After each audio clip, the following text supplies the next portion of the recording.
Hi everyone, I'm Cephas Oris. I'm the CEO of Solid Practice Company Nigeria Limited. It's a garments manufacturing company where we do varieties of garment related products such as jackets, personal protective equipment, sportswear, school kids, bags, and t-shirts, branded caps, and so on and so forth. So welcome to my session on Nigeria Made Me. This is proudly Nigerian TV. Come along.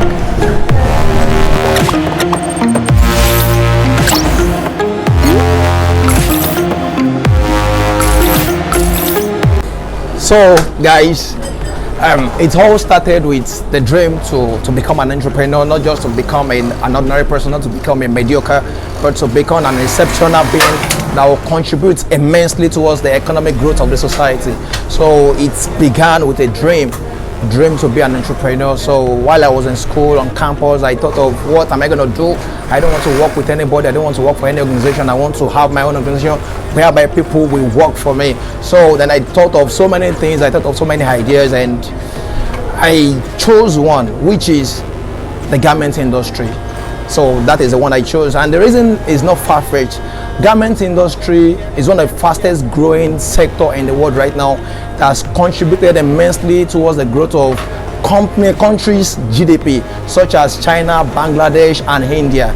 They are the largest producer of garments related products, and the exporters all over the world. So that was why I chose this industry, and that was how it began. So while I was on campus as a student, I took a decision to start this entrepreneurial journey with the garments industry. So I went back home to meet my mom, and I told her that, Mom, this is my plan, this is my dream. And the reason is not far-fetched. The reason is because she had already been into this industry. She makes knitted wears like cardigan that school uses and stuff like that. So I went back home, I told her, she said that's good, no problem. So from there, she introduced me to one local garment manufacturer in Ibadan here, and I went to him.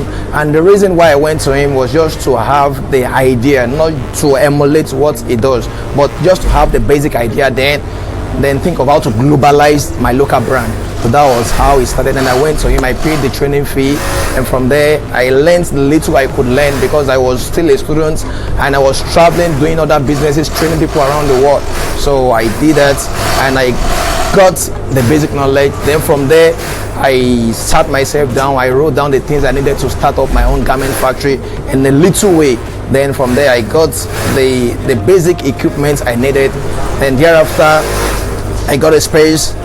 Then I established the garment factory. Then when I started, it wasn't easy at all. It wasn't easy. My boss even thought I did it. I had no knowledge about it. He refused to give me the certificate, because he felt, what have you learned? You haven't learned anything. So I can't give you a certificate. I don't want you to come and spoil my image out there. But he never knew that I only needed the idea, then I would develop on myself. So I developed on myself. I spent sleepless nights searching YouTube, watching videos on how to help myself grow on this sector. So that was how it started, and I started learning. I spoiled a lot of things, a lot of work, a lot of materials, but I never minded because of where I'm going to. So that was how it started.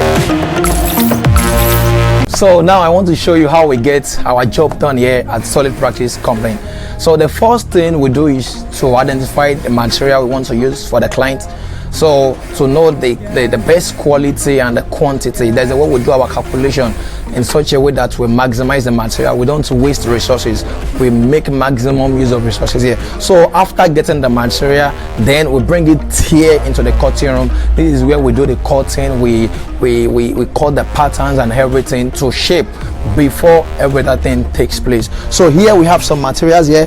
We have this material is called Royal Queen. Then we have some other materials. We have varieties of materials. We have cotton, we have Lacoste, we have polyester material, and we have them in different colors. So it's also vital to know colors and to know the varieties of material, to know the one that has cotton, the one that has polyester, the one with silk and stuff like that. So then from there we do the cotton. This is where we do the cotton here.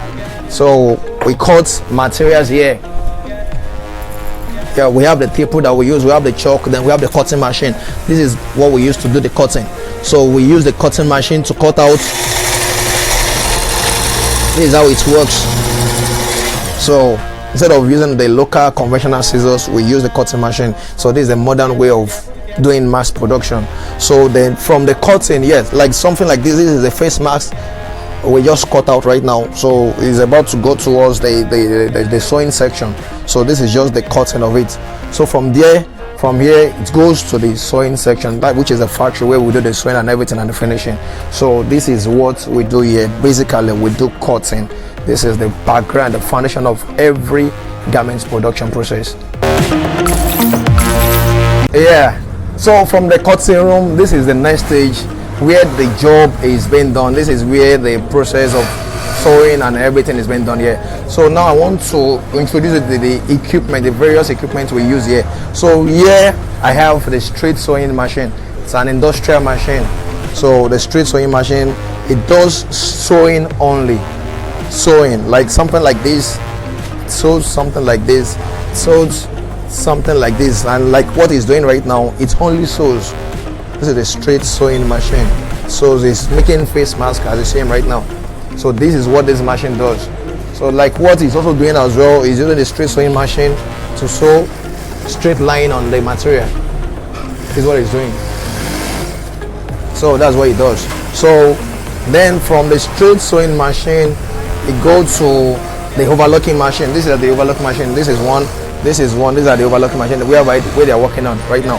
So the overlocking machine locks and sews at the same time. It sews and lock. Like this is an example of what it does. Sews and lock at the same time. So once it sews and lock, then there is no way you'll be able to take off the thread from it. Everything is locked together. So that is what the machine does. Unlike the straight sewing that only sews, but this one sews and lock. Like what it's doing right now is it sews, it locks. So this is a sample of the fixed mask that we are producing right now, like this. So it's using the overlocking to sew and lock it together. So and from there, like the one I showed you in the cutting room the other time, this is it. It's working on it right now. So he has used the overlocking machine to sew and lock it. Then can you just finish it and so that you can see it? So he wants to finish the production right now. That's the work of the overlocking machine.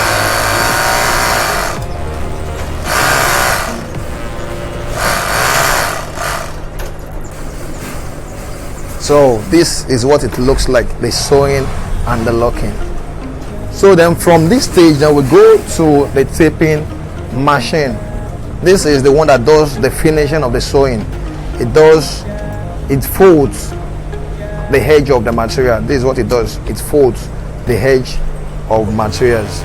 So that is what the taping machine does. So this is the taping machine.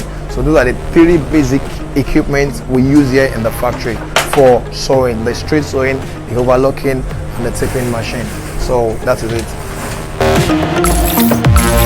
This is the next room from the factory. So here we call this place the plotting room and the branding room, where we do the design, the computer room where we design whatever we're going to put on the garment. And this is the plotting machine that plots whatever you design on the computer. Like this right now, this is the work of the plotting machine that does this kind of a thing. So we have the computer to design, then we have the plotter to plot it out, to plot out what, like something like this. So then we also do this kind of branding here as well. We do this thing now and we paste it on the material we're going to use it on. Then something like this is for Dr. Brown, this is for Gold Rain Kiddie School, and this is for a political party here in Nigeria. So that is what we do mainly here. We first design, now we see how it looks on the design, then on the computer, then we go to the branding, the plotting, and this is what we do right here. Yeah, right now we are in the quality control room, and this is where we do the finishing work, we do the printing, we do the branding as well. So something like this, the printing we just did on this, we did it here in this room. Like this brand, this is for BCOS, Broadcasting Corporation of Oyo State. We are doing it on face mask, and this is how we do it here. Can you move back a bit? Yeah. This is it right now. So this is where we actualize the design on the whatever material we're going to use it on. So this is it. So we do the quality control and we ensure the finishing of the work here, because this is a quality control room. So we ensure everything is proper and it's accurate according to specification. And if it's not, then we return it back to the factory. And before it gets to the final consumer, this is the final stage. It gets to here. They ensure everything is according to specification. Yeah, you know what? Let me show you some samples of what we do right here. And the first one I'm going to show you is what I'm putting on right now. This shirt, we made it here. It's part of our product that we do here. We make ready-made t-shirt and shirts and all sort of wears right here. So, and I have my friend here. She's one of our staff and she's putting on the jacket. Actually, this is not her actual size, but I just wanted her to put it on for us to see what it looks like. This varsity jacket, we made it right here. Then there's another one here. This jacket as well. Yeah, this one we produced it here. And Joshua, come please. Like everything is putting on. We made it here as well. So the sweatshirts, the joggers, we made it here. Emmanuel, yeah, please come. This t-shirt together with the branding, together with the brand and everything, we made it here. And this shirt is putting on right here as well with the branding, with this design on the sleeve. We made it here. So this is part of the things we do right here. Then we make face masks. These are nose masks. Can you give me a scissors so I can just cut one? A scissors please. So this thing is under production. The production process is still going on. So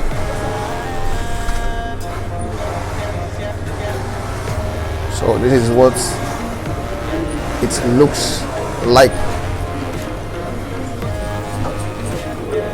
So the production is still going on right now. So this is part of what we do right here. So that is it. Yes, they say opportunity comes out of adversity. People complain being a Nigerian is not an easy task, not an easy job, that they go through hell because of the bad governance in Nigeria.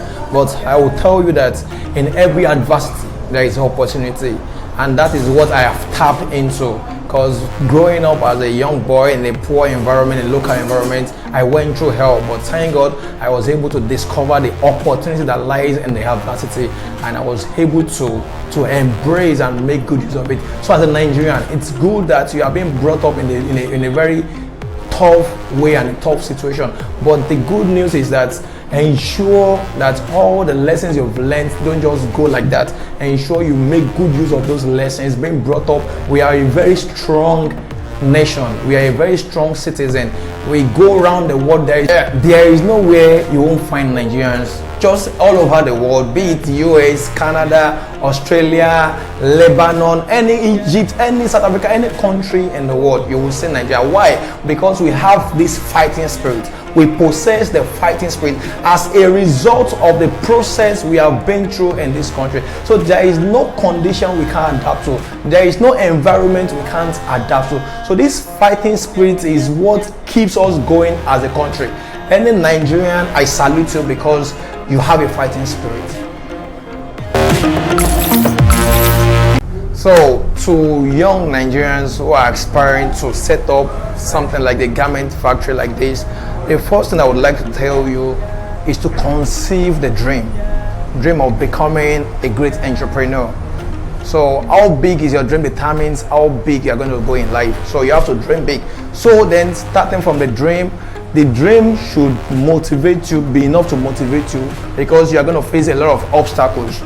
You're going to face a whole lot of things that your parents will tell you, oh, I want you to establish, I want to work under a company, I want to work as a paid employee. And this kind of country we find ourselves called Nigeria, the government is not doing enough. It's not doing enough in terms of social amenities, in terms of the financial sector is not encouraging startup companies. So I think I want the government to work more on how to encourage startups and young entrepreneurs with finance. Let them see to their idea and let them finance their idea so that it can become a great one in the future, and they will never forget the country that helped them grow. So I would like the federal government of Nigeria to help Nigerian entrepreneurs grow by financing their dream and their vision. And thank you to Proudly Nigerian TV for bringing me here on this session. So I say a very big thank you on behalf of the staff and the management of Solid Practice Company. And don't forget to subscribe to Proudly Nigeria on YouTube and follow Proudly Nigeria TV on Instagram. Thank you for watching me.